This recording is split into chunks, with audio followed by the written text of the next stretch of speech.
Hi guys, I'm Namitaa Sachdeva and today I am going to give you tips on how to remove your makeup. See, putting on makeup is an easier task, but उसे remove करना is a big time challenge. मैं रोज इस बात को experience करती हूँ. Being a TV anchor by profession, आजकल work from home चल रहा है, घर पे खुद ही मेकअप करना है, खुद ही रिमूव करना है, तो और भी बड़ा चैलेंज हो जाता है.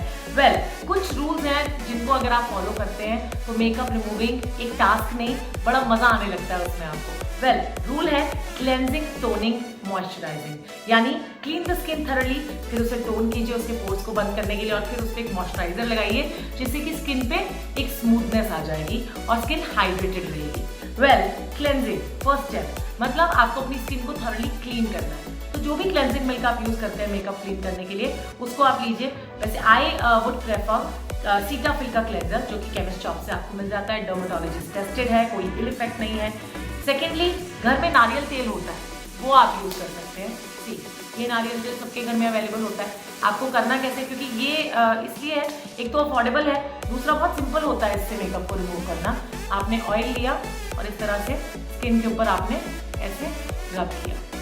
बहुत ज़्यादा जोर लगा के नहीं करना है, या बहुत ज़्यादा स्किन के ऊपर रश नहीं करना है मेकअप रिमूव करते वक्त. और इसको अपवर्ड डायरेक्शन में आपको ऑयल को लगाना है, सर्कुलर मोशन में. 2 मिनट की मसाज कीजिए चेहरे के ऊपर. If you can see it, मैं थोड़ा सा क्लोज कर देती हूँ. इससे एक तो नारियल तेल से आपके चेहरे के ऊपर शाइन आ जाती है. कोई भी अगर मान लो अनइवन स्किन टोन की प्रॉब्लम है तो वो भी चली जाती है, और स्किन एकदम क्लीन हो जाती है अंदर तक. वेल, इसको आपको कॉटन से रिमूव करना है. कॉटन पैड को थोड़ा सा गीला कर लेना है, और राउंड वाली कॉटन जो आई का मेकअप रिमूव करने के लिए होती है, वो आपको स्किन यानी पूरे फेस का मेकअप रिमूव करने के लिए यूज नहीं करना है. आपको एक बड़ा पीस लेना है कॉटन का, उसको आपको सीजर से काट के रख लेना है पीसेज में. तो एक कॉटन का बड़ा रोल आता है, वो आप लेके रख लीजिए, और उसको सीजर से पीसेज में काट के अपने पास इक्वली रख लीजिए.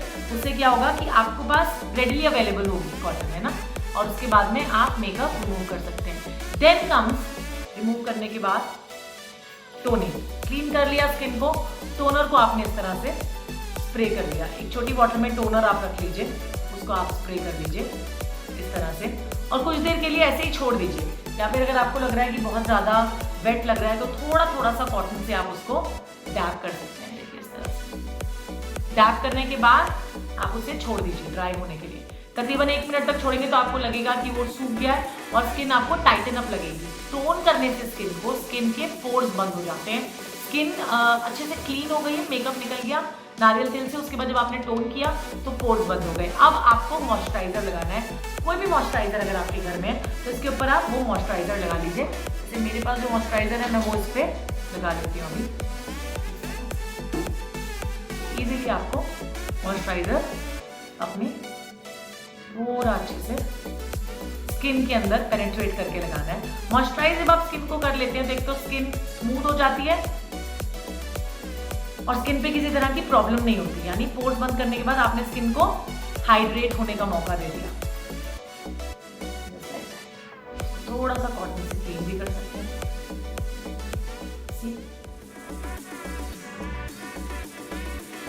Now see the sheen and see the difference in both my hands.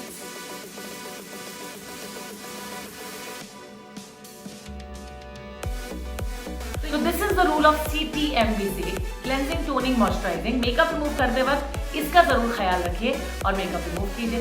फिर देखिए स्किन कितनी चमकती रहती है. So just remove your makeup thoroughly और पाइए एक शाइनी स्किन.